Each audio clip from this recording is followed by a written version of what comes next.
TDP నేతలపై మండిపడ్డ MLC వరదు Kalyani. ఈ ఎన్నికల్లో వైసీపీ పార్టీ తప్పకుండా అధికారంలోకి వస్తుందని ఆమె అన్నారు.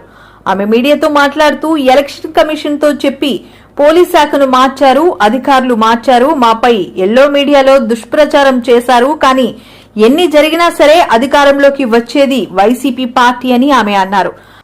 ఒక అన్నలా, ఒక తమ్ముళ్లా, ఒక కొడుకులా జగనన్నని భావించి జగనన్నని ప్రభుత్వాన్ని మళ్లీ కొనసాగించుకోవాలని బలంగా నమ్ముతూ ఈ రోజు ఓటేయడం జరిగింది.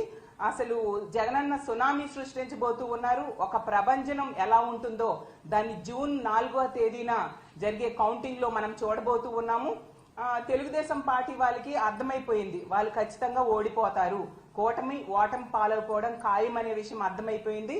అసలు జూన్ 4న ఎన్నికలు ఫలితాలు ఎలా ఉంటాయంటే జగనన్న విజయాన్ని దేశం మొత్తం షబాష్ అనిపించేట్టుగా ఉంటుంది. ఖచ్చితంగా అంత చక్కగా ప్రజలు జగనన్నకు మద్దతు తెలియజేయడం జరిగింది.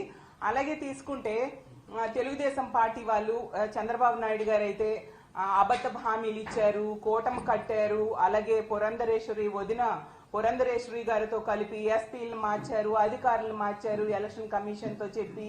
అలాగే వాళ్ళ ఎల్లో మీడియా ద్వారా అసత్య ప్రచారాలు చేయడం జరిగింది, వాళ్ళ సోషల్ మీడియాలో తప్పుడు ప్రచారాలు చేయడం జరిగింది.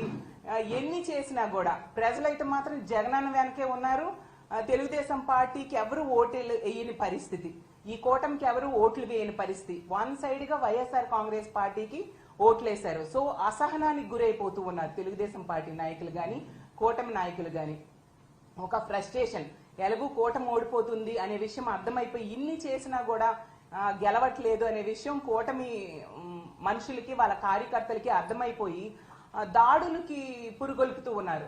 అసలు ఎంత ఘోరం అంటే మొన్న చూసాం నర్సీపట్నంలో ఒక మహిళ మీద దాడి చేయడం, అలాగే కృష్ణా జిల్లాలో, అలాగే పల్నాడు జిల్లాలో. అంటే ఇలాంటి దాడులకి పురుగొల్పుతూ వాళ్ళ అక్కసని, వాళ్ళ బాధని ప్రజల మీద, అంటే వైఎస్ఆర్ కాంగ్రెస్ పార్టీకి సపోర్ట్ చేసిన ప్రజల మీద తీర్చుకుంటూ ఉన్నారు.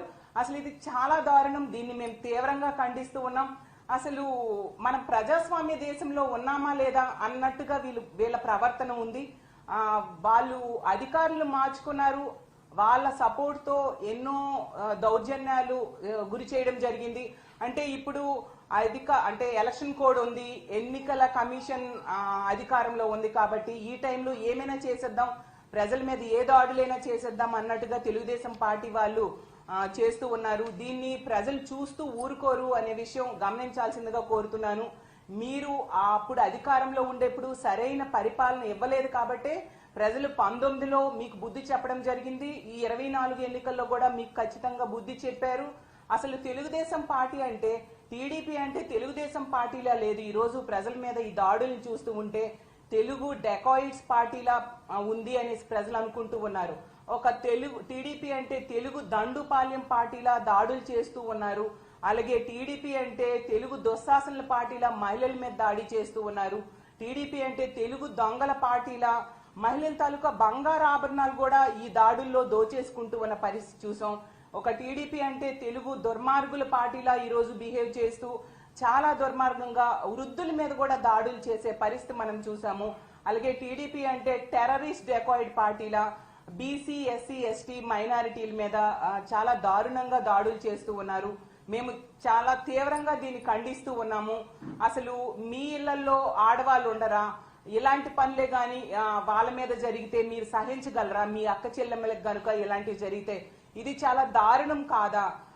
ఇప్పుడు తీసుకోండి, నర్సీపట్నంలో అయ్యన్న పాత్రుడు గారి అనుచరులు, ఆమె ధర్మసాగరం, నర్సీపట్నం మండలంలో ధర్మసాగరము గ్రామంలో పాలమూరు రాజకుమారి అనే మహిళ, ఆమె వాలంటీర్ గా పనిచేసి ఆమె రిజైన్ చేసేసి వైఎస్ఆర్ కాంగ్రెస్ పార్టీకి సపోర్ట్ చేసింది. జగనన్న వల్ల మేలు పొందింది కాబట్టి సపోర్ట్ చేసింది. అందులో తప్పేముంది? ఇది ప్రజాస్వామ్య దేశం. నచ్చిన పార్టీకి సపోర్ట్ చేసుకోవచ్చు, నచ్చిన వాళ్ళకు ఓటేసుకోవచ్చు. అర్ధరాత్రి ఒంటరి మహిళ మీద ఇంట్లో జ్వరబడి జుట్టు పట్టుకొని ఈడ్చి చెప్పలేని ప్రదేశాల్లో తంతూ ఆమెకి ఎంతో బాధించి దుర్మార్గంగా బిహేవ్ చేశారు ఈ తెలుగుదేశం పార్టీ వాళ్ళు. ఎందుకంటే వాళ్ళకి ఓటమి భయం పట్టుకున్న పరిస్థితి మనం చూసాం. అలాగే అడ్డొచ్చింది ఒక వృద్ధ మహిళ, ఆమె చెవిలోవి కూడా లాగేసుకొని ఆమె మీద కూడా దాడి చేయడం జరిగింది. అసలు ఇది ఎంతవరకు సమంజసం? ఆయన పద్ధతి గారు, మీకు ఒకటే చెప్తూ ఉన్నాను, మీకెలాగూ మహిళలంటే గౌరవం లేదు, ఎప్పుడూ మహిళల గురించి చాలా అసభ్యంగా మాట్లాడుతూ ఉన్నారు మీరు. అలాంటి వ్యక్తులు మీ అనుచరులకు అదే సందేశాన్ని ఇస్తూ ఉన్నారా? మరి మీ ఇంట్లో ఆడవాళ్ళు కూడా ప్రచారం చేశారు కదా, మరి వాళ్ళ మీద కూడా ఎలాంటి దాడులు చేయమన్నా మీరు మెసేజ్ ఇస్తూ ఉన్నారు.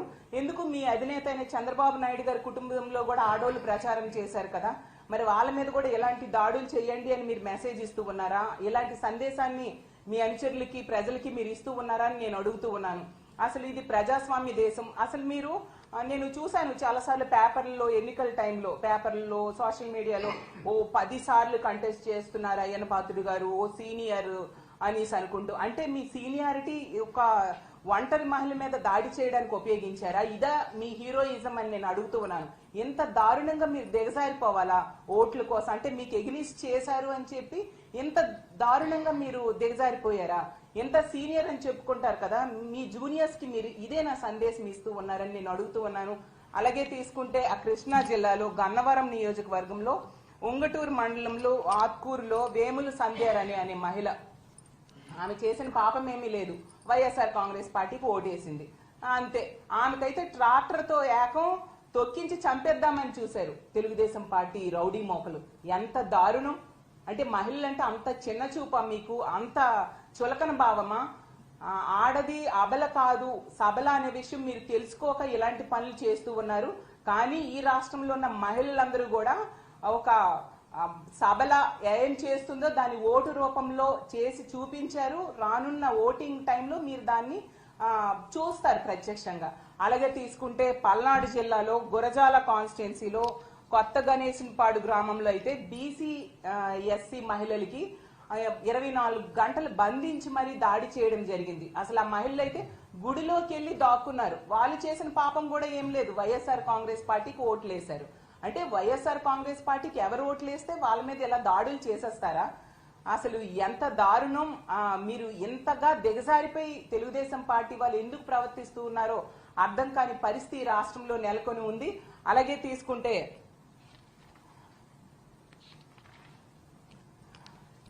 ఇన్ని రకాలుగా రాష్ట్రంలో ఎక్కడ చూసినా కూడా మహిళల మీద దాడులు చేస్తూ మీరు మీ సునకానందాన్ని పొందుతూ ఉన్నారు.